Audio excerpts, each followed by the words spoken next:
Hello friends, welcome to my channel. Myself Rajkamal. Friends, आज बात करेंगे IFCI लिमिटेड शेयर की। फ्रेंड्स, इस वक्त ये 15 रुपये 80 पैसे पे चल रहा है। IFCI का मतलब है industrial finance corporation of India, Indian government on non banking finance company, जो कि फाइनेंस की नीड को पूरा करती है, वो भी किसको? इंडस्ट्रियल सेक्टर्स को। फ्रेंड्स, इस कंपनी का जो मार्केट कैप है वो 3,459 करोड़ का है। करंट प्राइस 15 रुपये 80 पैसे, जिस वक्त मैं वीडियो बना रहा हूँ। हाई आप इसका देखेंगे 52 वीक 17 रुपये 90 पैसे, और 52 वीक लो 8 रुपये 25 पैसे। और इस वक्त ये अपने 52 वीक हाई के नज़दीक ही चल रहा है शेयर। इसका जो बुक वैल्यू है वो भी 17 रुपये 30 पैसे, यानी कि अंडर बुक वैल्यू है। बुक वैल्यू से भी अभी डाउनफॉल पे है। इन्वेस्टमेंट करना लाजमी है, इन्वेस्ट हमें करना चाहिए। और 52 वीक लो और हाई को भी देखेंगे तो लो से आप कंपेयर करके देख सकते हैं कि इसने अपने इन्वेस्टर्स को 100% इन्वेस्टमेंट पे 100% रिटर्न विद इन ईयर बना करके दिया। फ्यूचर में ये FD की जैसे बेहतरीन रिटर्न आने वाले समय में भी आपको आपके इन्वेस्टमेंट बना करके देगा। फास्ट ट्रैक रिटर्न भी बना के दे सकता है, लेकिन कम से कम इस बात की तो हमें तसल्ली है कि ये एज ए FD भी आपको बेहतरीन रिटर्न विद इन ईयर या ईयर टू ईयर बना करके दे सकता है। ROC इसका माइनस में चल रहा है, -4.73%। ROE -58.4%। फेस वैल्यू 10 रुपये। इंपॉर्टेंट चीज़ है कि फेस वैल्यू 10 रुपये है, क्योंकि स्प्लिट होता है जब शेयर नंबर ऑफ शेयर्स बढ़ते हैं, और जब शेयर ग्रोथ अपॉर्चुनिटी पर आता है तो ये फेस वैल्यू जो 10 रुपीज़ है, ये बहुत काम आती है आपके शेयर्स को इंक्रीज़ करने में और आपके शेयर्स के साथ साथ वर्थ को इंक्रीज़ करने में। फ्रेंड्स, कंपनी के जो प्रॉज हैं, यानी कि जो कंपनी की मेरिट्स हैं, वो है कंपनी अपना डेब्ट रिड्यूस कर रही है। कंपनी का जो शेयर है 0.91 टाइम्स बुक वैल्यू से डाउनफॉल पे ट्रेड कर रहा है, यानी कि जितने का शेयर इस वक्त है 15 रुपये 80 पैसे, वो 0.91% है अपनी बुक वैल्यू का, जो कि 17 रुपये 30 पैसे अभी हमने देखा। प्रोमोटर होल्डिंग जो इंक्रीज हुई है 1.49% ओवर लास्ट क्वार्टर में। प्रोमोटर होल्डिंग पूरी हम अभी आगे देखेंगे कि DIS, FIS और पब्लिक की कितनी है। इसके कॉन्सिक्वेंसेस देखते हैं। Company has low interest coverage ratio. Company का जो इंटरेस्ट कवरेज रेशो है वो लो है। Company has deliver poor sales growth, जो सेल्स ग्रोथ है वो भी बहुत पुअर है। Company has low return on equity 30.8% over last 3 years. और जो उसका डेटर्स डेज है वो इंक्रीज हुए हैं 38.4 से 56.9, यानी कि जो डेटर्स इसको अमाउंट रिटर्न करते थे 39 डेज़ के अंदर, वो अब 57 डेज़ में रिटर्न करने लगे। यानी कि डेटर्स का जो रिसीव करते हैं हम पेमेंट, यानी डेटर से जो हम हमारे कस्टमर से जो हम पेमेंट लेते हैं, वो डेज़ कम होनी चाहिए, लेकिन इसके बढ़ रहे हैं। फ्रेंड्स, इसकी कंपनी कंपनीज हैं IRFC, power finance corporation, REC limited, IFCI, Toronto finance corporation, Gujarat state finance.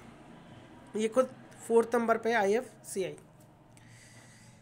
Friends, इसके क्वार्टर रिजल्ट्स की अगर हम बात करें तो आप देखिए 2021, दिसंबर 2021, मार्च 2022, जून 2022 और सितंबर 2022, ये 4 क्वार्टर रिजल्ट्स आप स्क्रीन पे देख पा रहे हैं। सेल्स 274 से अपवर्ड 440, 274 करोड़ से 444 करोड़, फिर वापस 444 करोड़ से 311 करोड़, और फिर वापस से करंट ईयर में जो करंट क्वार्टर है उसमें 413 करोड़ का सेल्स इस कंपनी ने दिया है।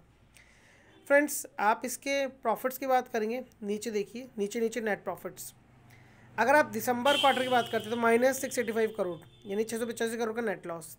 मार्च क्वार्टर में 30 करोड़ का नेट लॉस। जून क्वार्टर में 197 करोड़ का नेट लॉस। लेकिन सितंबर 2022 में 200 करोड़ का प्रॉफिट, यानी कि ये करंट ईयर का जो करंट क्वार्टर अभी जो गया है सितंबर 2022, इसमें कंपनी को प्रॉफिट्स हुए। फ्रेंड्स, अब हम इसकी प्रोमोटर होल्डिंग देखते हैं। प्रोमोटर होल्डिंग है 65%, यानी कि जो प्रोमोटर्स की होल्डिंग 65% है, इट्स गुड। FIS की होल्डिंग 1.90 यानी 2% के आसपास। DIS की होल्डिंग 2.39 यानी 2.5% के आसपास। और गवर्नमेंट की जो होल्डिंग है वो है 4.99, और जो पब्लिक की होल्डिंग है वो है 25.87 यानी 26%। तो फ्रेंड्स, प्रमोटर की अगर होल्डिंग बनी हुई है तो इसका मतलब ये है कि फ्यूचर में ये ज़रूर अच्छा रिटर्न अपने इन्वेस्टर्स को बना के देगा, क्योंकि प्रमोटर अपनी होल्डिंग का रेशो है वो दिखा करके होल्ड करके ये शो कर रहे हैं कि उन्हें अपनी कंपनी में बेहतर प्रदर्शन का विश्वास है। फ्रेंड्स, इस वक्त ये शेयर वापस से 15 रुपये 80 पैसे से 15 रुपये 55 पैसे आ गए जब मैं वीडियो बना रहा हूँ। और फ्रेंड्स, कंपनी के जो CEO वो हैं इमानजी शंकरा राव। कंपनी का जो फाउंडेड डेट है वो है 1 जुलाई 1948। हेडक्वार्टर न्यू दिल्ली में। नंबर ऑफ एम्प्लॉयज़ है 170। फ्रेंड्स, इसके सब्सिडीज कंपनीज है वो है stock holding corporation of India limited. दूसरी है IFCI financial services limited. Friends, अगर हम इसे पिछले 5 साल के ट्रैक्स की बात करें कि कंपनी का 5 साल में क्या ट्रैक रहा है, क्योंकि इन्वेस्टमेंट करने से पहले हमें लास्ट 5 ईयर की अगर हम रिजल्ट्स की बात करें तो वो भी हमारे सामने है, इससे हमें हेल्प होगी इन्वेस्टमेंट पॉइंट ऑफ व्यू को लेकर के। 2018 में कंपनी का जो सेल्स और जो नेट प्रॉफिट है यानी कि नेट इनकम दोनों ही पॉजिटिव शो कर रहे हैं, यानी कि दोनों में ही ग्रोथ है। 2019 में लेकिन सेल्स और नेट इनकम कंपनी की दोनों ही नेगेटिव प्रेजेंटेशन दे रही है, यानी कि डाउनफॉल पे सेल्स और प्रॉफिट, यानी प्रॉफिट की जगह नेट लॉस है कंपनी को 2019 में। 2020 में भी कंपनी को जो सेल्स है वो तो पॉजिटिव ग्रोथ दिखा रही है, लेकिन प्रॉफिट्स की जगह कंपनी लॉसेस में 2020 में भी। 2021 में कंपनी के दोनों ही ग्रोथ डाउनफॉल पे है, सेल्स की भी और नेट इनकम की भी। लेकिन 2022 में भी वही सेम रिजल्ट, सेल्स भी डाउनफॉल पे है और नेट इनकम भी डाउनफॉल पे। तो फ्रेंड्स, इसमें जो नज़रिया है इन्वेस्टमेंट करने का वो इसलिए है कि इस ईयर 2022 में जो सितंबर क्वार्टर है इसमें एक पॉजिटिव रिजल्ट निकल कर गया है। शेयर मूवमेंट दे रहा है 10-11 रुपये से 15-16 रुपये की तरफ और फास्ट ट्रैक मूवमेंट दे रहा है। लेकिन फ्यूचर में ये IRFC की जैसे ही फाइनेंस सेक्टर में जिस तरह से वर्क कर रहा है उसी तरह ये ग्रोथ अपॉर्चुनिटी पे आकर के आपको आपके इन्वेस्टमेंट पर अच्छा रिटर्न बना करके देगा। फ्रेंड्स, एक बार हम इस साल के जो 2 क्वार्टर्स है उस पर भी नज़र डाल लेते हैं। अगर आप इस साल के 2 क्वार्टर्स पे नज़र डालेंगे तो फ्रेंड्स आपको ये दिखाई देगा कि जून में इस कंपनी की जो नेट इनकम है वो 208 करोड़ लॉसेज में है। आप देख लीजिए, नेट इनकम 208 करोड़ लॉस पे, मैंने अभी आपको पहले बताया। लेकिन सितंबर में जो कंपनी को नेट इनकम हुई है वो 163.48 करोड़ की हुई है, यानी कि 209 करोड़ के आसपास ही मैंने पहले आपको बताया था। लेकिन यहाँ पर वापस से एक हल्का फुल्का चेंजेस है 168.48 करोड़। लेकिन आप ये मान के चलिए 200 करोड़ का कंपनी को नेट इनकम हुआ है।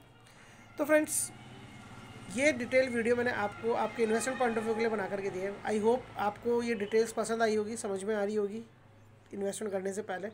और मैं इन्वेस्टर्स की हेल्प करना चाहता हूँ। अगर आपको वीडियो पसंद आए तो प्लीज़ लाइक कीजिए, चैनल को सब्सक्राइब कीजिए ताकि मैं इस तरह के वीडियोस आपको बना करके देता रहूँ। और मेरे सब्सक्राइबर की फैमिली बढ़ाकर मुझे मोटिवेट कीजिए ताकि मैं आपको इन्वेस्टमेंट पॉइंट ऑफ व्यू को लेकर के हेल्प करता हूँ। इन्वेस्टमेंट करना इसमें लाजमी बनता है क्योंकि ये क्वार्टरली रिजल्ट पॉजिटिव है, शेयर डाउनफॉल पे है, बुक वैल्यू से डाउनफॉल पे है।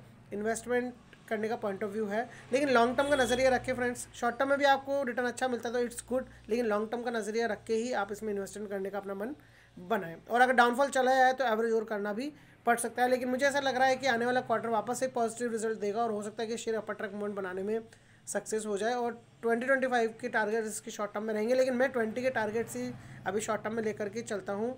और रिजल्ट आने के बाद में जनवरी फरवरी में इसकी पॉजिटिविटी और ग्रोथ हमें एक्चुअल में समझ में आएगी कि फ्यूचरिस्टिक ये शेयर क्या रिटर्न आपको आपके इन्वेस्टमेंट में बना करके देगा।